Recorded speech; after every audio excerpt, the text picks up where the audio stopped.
بدل دیا۔ غرض یہ کہ اس عظیم ہستی کا ہر رخ قابل تحسین ہے۔ تو یہ آپ کا 15 نمبر کا سوال تھا۔ اب اگلا سوال آپ کا ہے کہ آپ کو لیٹر، رپورٹ، ڈائلاگ یا اسپیچ میں سے کچھ کرنا ہوتا ہے۔ تو پہلے تقریر کی بات آ رہی ہے، تو تقریر اس میں ہے کہ اپنے اسکول کی اسمبلی کے لیے صحت مند زندگی کی اہمیت پر تقریر لکھیں۔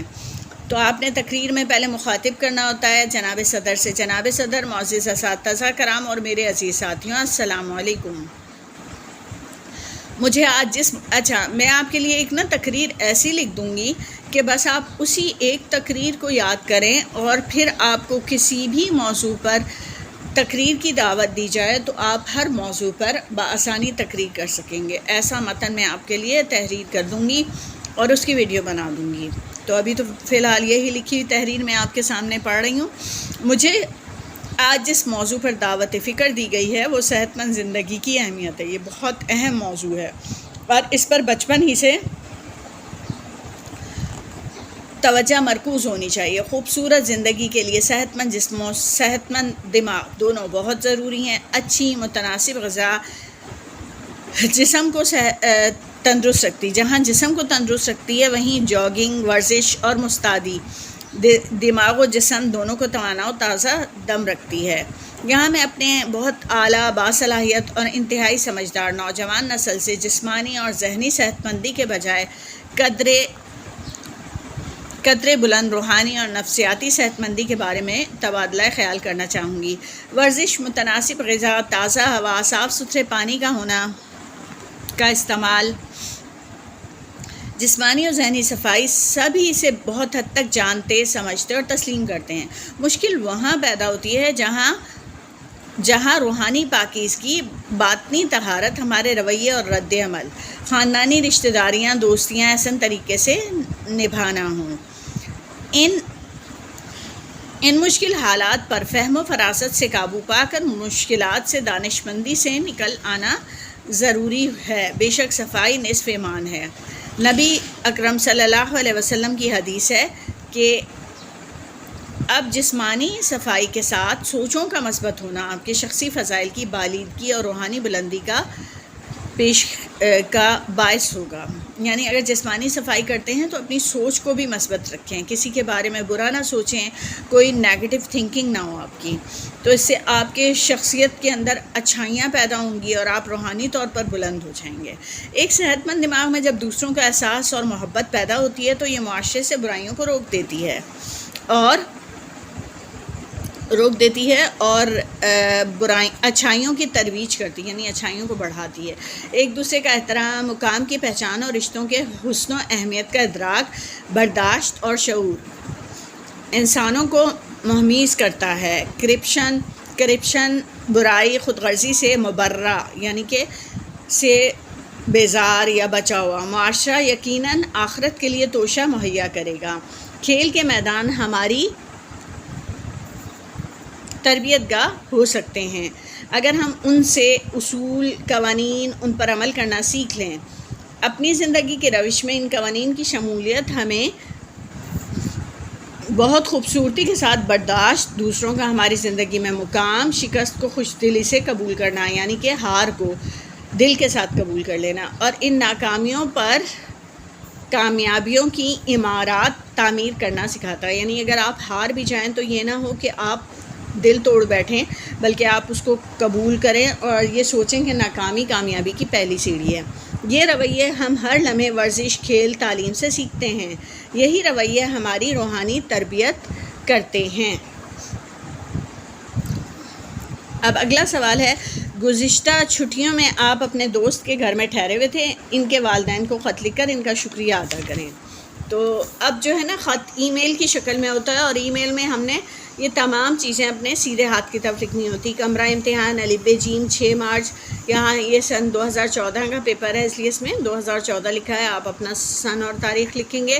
اب یہ محترم انکل اور آنٹی جان السلام علیکم پہلے درمیان میں ہوتا تھا، لیکن اب ای میل آتی ہے اور اس میں آپ کو رائٹ پہ ہی لکھنا ہے اسے۔ میں یہاں خیریت سے ہوں اور آپ کی بہترین خیریت اور صحت کے لیے دعا گو ہوں۔ اللہ تعالیٰ سے دعا گو ہوں. امید ہے باقی گھر میں باقی سب لوگ بھی خیریت سے ہوں گے. ہم نے پہلا پیراگراف میں خیریت معلوم کرنی ہوتی ہے اور خیریت سے آگاہ کرنا ہوتا ہے. اس کے بعد ہم موضوع کی طرف آئیں گے. سب سے پہلے تو میں قدرے تاخیر سے لکھنے پر معذرت خواہ ہوں، یعنی دیر سے جو میں نے لکھا. لاہور سے آنے کے بعد پہلے تو میں خود بیمار ہو گیا.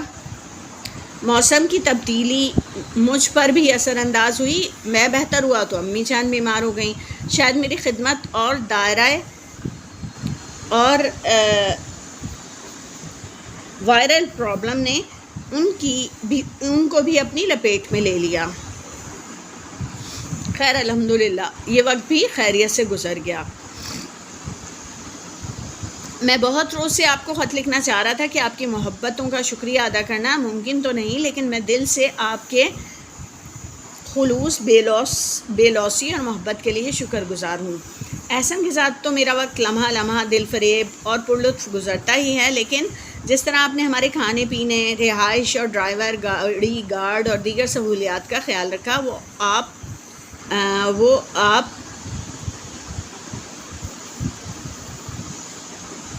وہ مجھے کم از کم نایاب ہی دکھائی دیتا ہے. اپنے گھر کی ٹیکسی میں پرتکلف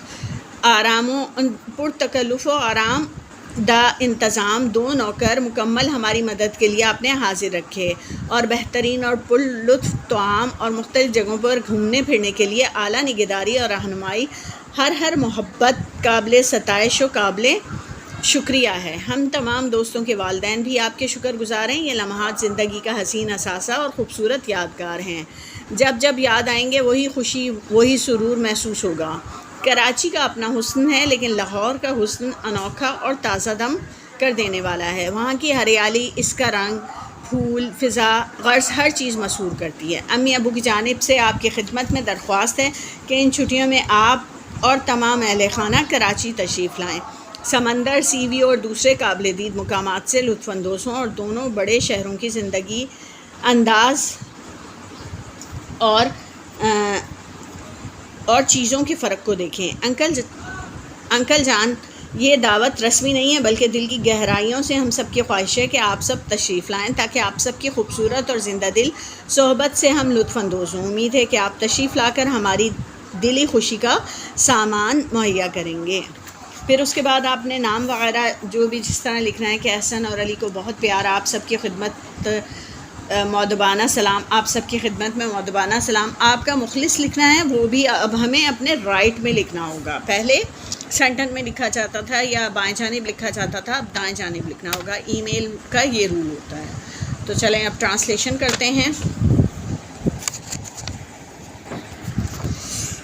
ٹرانسلیشن جو ہوتا ہے یہ لاسٹ کویسچن ہوتا ہے اس کا. For people who live in cities, parking is one of the most stressful aspects of every day life. شہروں میں رہنے والے لوگوں کے لیے پارکنگ روزمرہ زندگی کے مشکل ترین پہلوؤں میں سے ہے. Illegal parking blocks roads causes accidents and makes people very angry. غیر قانونی پارکنگ سڑکوں کو روکتی ہے، حادثات کا باعث ہوتی ہے، لوگوں کو ناراض کرتی ہے. Sometimes they cannot get into their own homes because someone has left their car in the way. بعض اوقات لوگ جو ہیں وہ اپنے گھروں میں داخل نہیں ہو سکتے کیونکہ کسی نے ان کے راستے میں گاڑی کھڑی کی ہوتی ہے. The problems has got so great in some cities that cars are now banned from some areas. بعض علاقوں میں اس مسئلے کی شدت کی وجہ سے گاڑی ممنوع کر دی گئی، یعنی وہاں پر آپ گاڑی لے کر ہی نہیں جا سکتے. Some areas. A recent YouTube videos showed one city mayor in Eastern Europe had created created a unique solution. حال ہی میں مشرقی یورپ کے میئر نے یوٹیوب پر اس کا بہت منفرد حل پیش کیا ہے. He drove a tank over a car which was illegally parked and crushed it. اس نے غیر قانونی طور پر کھڑی کی گئی گاڑی کے سامنے ٹینک لگا کر اسے کچل دیا. When the driver of the car returned, he could not believe what had happened to his car. جب ڈرائیور واپس آیا تو اپنی گاڑی کا حال دیکھ کر یقین نہ کر سکا کہ اس کی گاڑی کے ساتھ کیا ہوا ہے. The mayor just said. Mayor نے صرف یہ کہا, This is what happens if you break the law in my city. اگر تم میرے شہر کا قانون توڑتے ہو تو پھر یہی ہوتا ہے.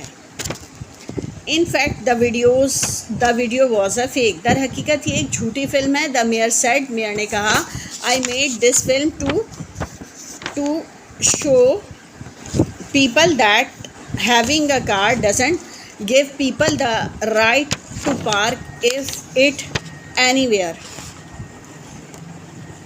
they want.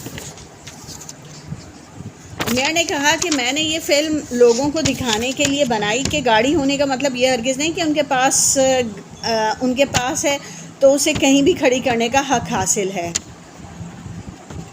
He has received hundreds of messages from people all over the world saying that the idea should be introduced in their cities. اسے تمام دنیا کے لوگوں سے سینکڑوں پیغامات ملے جو یہ کہہ رہے تھے کہ ایسا نظریہ اپنے شہروں میں بھی متعارف کرایا جائے. تو یہاں پہ پیپر ختم ہوتا ہے. ملتے ہیں اپنے نیکسٹ پیپر میں. جب تک کے لیے اللہ حافظ.